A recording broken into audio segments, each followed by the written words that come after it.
దేనికోసం మందిరానికి వెళ్ళాలంటే బతుకు మార్చుకోవడానికి వెళ్ళాలా, చెడుతనం మార్చుకోవడానికి వెళ్ళాలా. బో పెడతారని కాదు, గుట్లు పెడతారని కాదు. కొంతమందికి ఇయే కావాలి. బో పెడితే ప్రార్థనకి, దీని పేరేం ప్రార్థన? బో పెట్టే ప్రార్థన, బో పెట్టే ప్రార్థన, బో పెట్టే చర్చి. ఏమండి, ఎందుకమ్మా చర్చికి వెళ్తున్నావు? అసలు ఒక ఆమె మొన్న ఒకసారి బైబిల్ పట్టుకొని కనపడింది. అసలు ఏ చర్చికి వెళ్దామా? నా జీవితంలో పుట్టిన దగ్గర నుంచి మొన్న నేను చూసిన దాకా ఏ చర్చికి వెళ్దాం. ఆమె బైబిల్ పట్టుకొని వెళ్తుంటే నా అసలు మామూలుగా ఆశ్చర్యం వేసింది. ప్రభు నువ్వు ఎంత గొప్ప దేవుడు నాయన, మార్చావు ప్రభు. అప్పుడు నేను మన సహోదరుని అడిగి ఎక్కడికి వెళ్తున్నామ్మా ఏమంటే, అదే అక్కడికే. ఏంటంటే అక్కడ భోజనం, బట్టలు. ఓహో, ఇది ఆ పాత్ర అన్నమాట.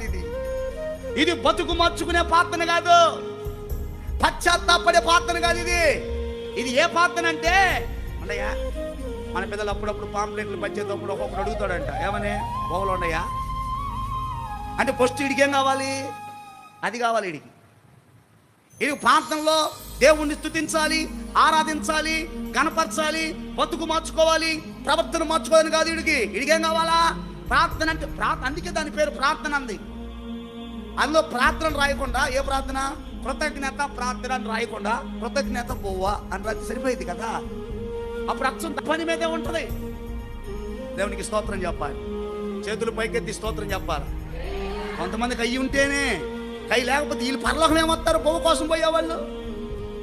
దేవుని మందిరం అంటే ఆరాధన చేయడానికి రావాలా, దేవుని మందిరం అంటే ప్రవర్తన మార్చుకోవడానికి రావాలా.